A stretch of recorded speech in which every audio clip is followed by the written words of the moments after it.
এই করাপশনগুলিকে যদি আমরা কন্ডেম করতে পারি, এই করাপশনগুলিকে যদি আমরা সামাজিক আদালতে তুলে ধরতে পারি, এই করাপশনগুলিকে যদি আমরা আমাদের সমাজের মধ্যে যারা বিবেকবান মানুষ আছে তাদের সমন্বয়ে আমরা রাষ্ট্রীয় অভিভাবক বা রাষ্ট্রীয় আদালতের কাছে আমরা তুলে ধরতে পারি, তাহলে কিন্তু এই যে আপনার প্রান্তিক পর্যায় থেকে করাপশনের যে বীজ আপনার বপন করে আসা হয়, যে আপনার মেম্বার থেকে নিয়ে, চেয়ারম্যান থেকে নিয়ে, আপনার পৌরসভা থেকে নিয়ে, আপনার এমপি মন্ত্রী, তারপর হচ্ছে সরকারি কর্মচারী থেকে শুরু করে যে করাপশনগুলি হয়, আমরা যদি সব জায়গার মধ্যে আমাদের ভয়েস রেইজ করি, আমরা এই কথাগুলি সামাজিক আদালতের মধ্যে তুলে ধরি, আমি বিশ্বাস করি যে এই সমস্যাগুলি, এই প্রবলেমগুলি, এই করাপশনগুলি, এই দুর্নীতিগুলি আমরা প্রান্তিক পর্যায় থেকে রুখে দিতে পারবো। আসসালামু আলাইকুম ওয়া রাহমাতুল্লাহি ওয়া বারাকাতুহু। আশা করি সবাই ভালো, সুস্থ এবং নিরাপদে আছেন। দুর্নীতি নিয়ে আমরা কম বেশি সকলেই কথা বলি, বাট আমাদের যে একটা রোল থাকে as an individual, as a আপনার প্যাট্রিয়ট সিটিজেন অফ বাংলাদেশ, আমরা কিন্তু ওই রোলটা ঠিকমতো প্লে করি না, যার দরুনই কিন্তু বিগত 16 বছরে আমরা সবাই স্ট্রাগল করছি আপনার একসাথে, এবং আমরা যখনই একসাথে কথা বলা শুরু করছি, একসাথে আমরা গর্জে উঠা শুরু করছি, তখনই কিন্তু বাংলাদেশের এই পরিবর্তন সম্ভব হয়েছে। এই নাগরিক ছাত্র জনতার ঐক্যের মাধ্যমে কিন্তু বাংলাদেশ একটা স্বাধীন বাংলাদেশ হিসেবে আবার পুনর্বিনির্মাণ হওয়ার লক্ষ্যে বর্তমানে এগিয়ে যাচ্ছে এই ডিকটেটর হাসিনার কাছ থেকে। বাট আমাদের দায়বদ্ধতা ছিল অনেক কিছু, যেটা আমরা ঠিকমতো পালন করতে পারিনি। সো আমরা আগামীতে যেমন এই সেম মিস্টেকগুলি না করি, আমরা যেন আমাদের প্রিভিয়াস মিস্টেক থেকে আমরা শিক্ষা নিতে পারি, আমরা যেন ভবিষ্যতে এরকম ভুল আমরা না করি যে সমস্যাটা যার যার ঘরে যেন আমরা না রাখি, সমস্যা যেন আমরা রাষ্ট্রীয় আদালতের পাশাপাশি আমরা যেন সামাজিক আদালতের মধ্যে তুলে ধরি। সামাজিক আদালত বলতে আমরা কি বুঝি? সামাজিক, আপনি দেখেন যে বিগত যদি আপনি কয়েকটা বছরে চিন্তা করেন, বিগত 5টা বছর আপনি চিন্তা করেন, বাংলাদেশের যে ল এনফোর্সমেন্ট, বাংলাদেশের যে আপনার জুডিশিয়ারি, বাংলাদেশের যে আপনার জাস্টিস সিস্টেম, এটা এতটা কোলাপস ছিল, এতটা আপনার ধরেন এতটা আপনার করাপ্টেড ছিল যে কোনো মানুষ, সাধারণ নাগরিক বাংলাদেশের এই ল এনফোর্সমেন্ট, বাংলাদেশের এই জুডিশিয়ারির উপরে বিশ্বাস, আস্থা, ভালোবাসা স্থাপন করতে পারে না, যার দরুন সমস্ত সমস্যা, সামাজিক ইস্যু, সমস্ত ধরনের আপনার প্রবলেম, ক্রাইসিস, করাপশনস, আপনার ইনকনসিস্টেন্সি, তারপরে হচ্ছে আপনার সবকিছু মানুষ কিন্তু সামাজিক আদালতের মধ্যে তুলে ধরছে, যার দরুন এটা মানুষের আদালতে চলে আসছে, মানুষের বিবেকের আদালতে চলে আসছে।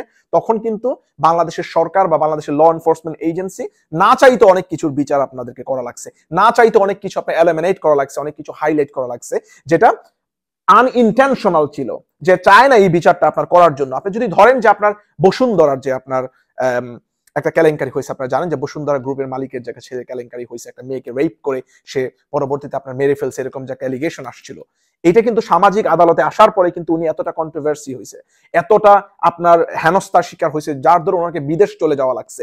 বসুন্ধরার মতো গ্রুপের মালিকের ছেলে, এইরকম একটা ইস্যু যদি একটা সামাজিক আদালতে না আসতো, তাহলে কিন্তু কখনোই এটা এতটা আপনার সিভিয়ারিটি আপনার হতো না, এতটা সিভিয়ার লেভেলে কিন্তু এটা কোনোভাবেই আপনার পদার্পণ করতো না। বাট এটা করার ওর পিছনে অন্যতম কারণ হচ্ছে আমাদের সকলের যে আমরা ভয়েস রেইজ করছি একসাথে, এটা খুবই ইম্পর্টেন্ট একটা রোল কিন্তু প্লে করছে এই জায়গার মধ্যে। এইটাই হচ্ছে আমাদের সামাজিক রোল, যেটা আমাদেরকে প্লে করতে হবে। আমি যদি মনে করি আমার ঘরে তো সমস্যা নাই, আমি রাজনীতি বুঝি না, আমি রাজনীতি করি না, আপনাকে রাজনীতি করা লাগবে না।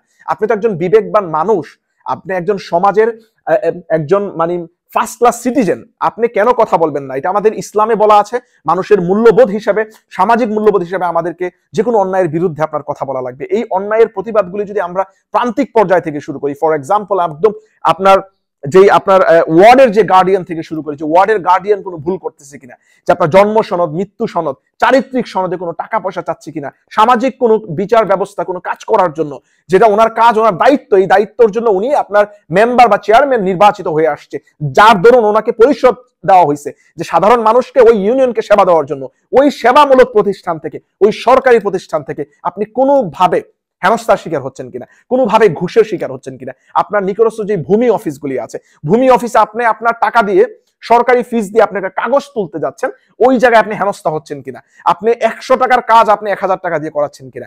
এইটাই হচ্ছে আপনার প্রান্তিক পর্যায়ে করাপশন। এই করাপশনগুলিকে যদি আমরা ট্যাকেল দিতে পারি, এই করাপশনগুলিকে যদি আমরা আপনার ডিফেট করতে পারি, এই করাপশনগুলিকে যদি আমরা আপনার ডিমোরালাইজ করতে পারি, এই করাপশনগুলিকে যদি আমরা কন্ডেম করতে পারি, এই করাপশনগুলিকে যদি আমরা সামাজিক আদালতে তুলে ধরতে পারি, এই করাপশনগুলিকে যদি আমরা আমাদের সমাজের মধ্যে যারা বিবেকবান মানুষ আছে তাদের সমন্বয়ে আমরা রাষ্ট্রীয় অভিভাবক বা রাষ্ট্রীয় আদালতের কাছে আমরা তুলে ধরতে পারি, তাহলে কিন্তু এই যে আপনার প্রান্তিক পর্যায় থেকে করাপশনের যে বীজ আপনার বপন করে আসা হয়, যে আপনার মেম্বার থেকে নিয়ে, চেয়ারম্যান থেকে নিয়ে, আপনার পৌরসভা থেকে নিয়ে, আপনার এমপি, মন্ত্রী, তারপর হচ্ছে সরকারি কর্মচারী থেকে শুরু করে যে করাপশনগুলি হয়, আমরা যদি সব জায়গার মধ্যে আমাদের ভয়েস রেইজ করি, আমরা এই কথাগুলি সামাজিক আদালতের মধ্যে তুলে ধরি, আমি বিশ্বাস করি যে এই সমস্যাগুলি, এই প্রবলেমগুলি, এই করাপশনগুলি, এই দুর্নীতিগুলি আমরা প্রান্তিক পর্যায় থেকে রুখে দিতে পারবো। এই দুর্নীতি কোনোভাবে আপনার জেলা পর্যায়ে যাবে না, এই দুর্নীতি কোনোভাবে রাষ্ট্রীয় পর্যায়ে যাবে না। সো আমি মনে করি যে আমাদের সকলের দায়িত্ব আছে,